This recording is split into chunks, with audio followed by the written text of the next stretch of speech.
કચ્છ સૌરાષ્ટ્રની 8 બેઠક પર ભાજપ કોંગ્રેસના 16 ઉમેદવારો પૈકી સૌથી વધુ મિલકત 39 કરોડ ભાજપના જામનગરના ઉમેદવાર અને વર્તમાન સાંસદ પૂનમ માડમ ધરાવે છે, જ્યારે ધોરણ 8 સુધીનો અભ્યાસ કરનારા રાજકોટના ઉમેદવાર મોહન કુંડારિયાની સંપત્તિ 6 કરોડ 87 લાખ રૂપિયા છે.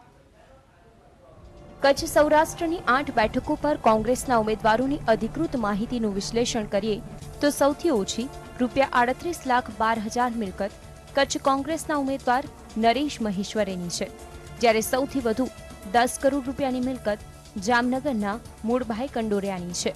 તો કચ્છ સૌરાષ્ટ્રની 8 બેઠકો પર કોંગ્રેસના 7 ઉમેદવારોનો વ્યવસાય ખેતી છે.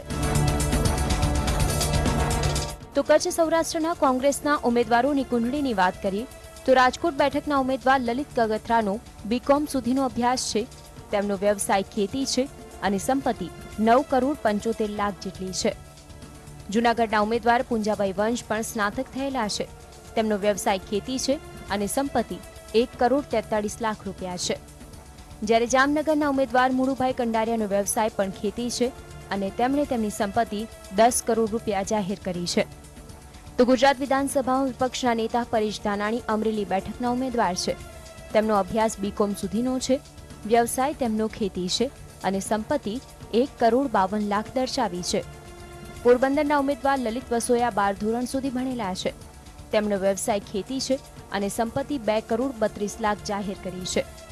ભાવનગરના ઉમેદવાર મનહર પટેલે ડિપ્લોમા સુધીનો અભ્યાસ કર્યો છે. તેમણે પણ પોતાનો વ્યવસાય ખેતી જણાવ્યો છે અને સંપત્તિ 3.52 કરોડ છે. તો સુરેન્દ્રનગરના ઉમેદવાર સોમા પટેલ સૌથી ઓછું ધોરણ 5 સુધી ભણેલા છે અને સૌથી વધુ 79 વર્ષના છે.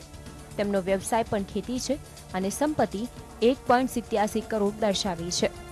જ્યારે કચ્છના ઉમેદવાર નરેશ મહેશ્વરી ધોરણ 12 સુધી ભણેલા છે. તેઓ વેપારી છે અને સંપત્તિ સૌથી ઓછી 38,12,000 જાહેર કરી છે. Bureau report, GSTV.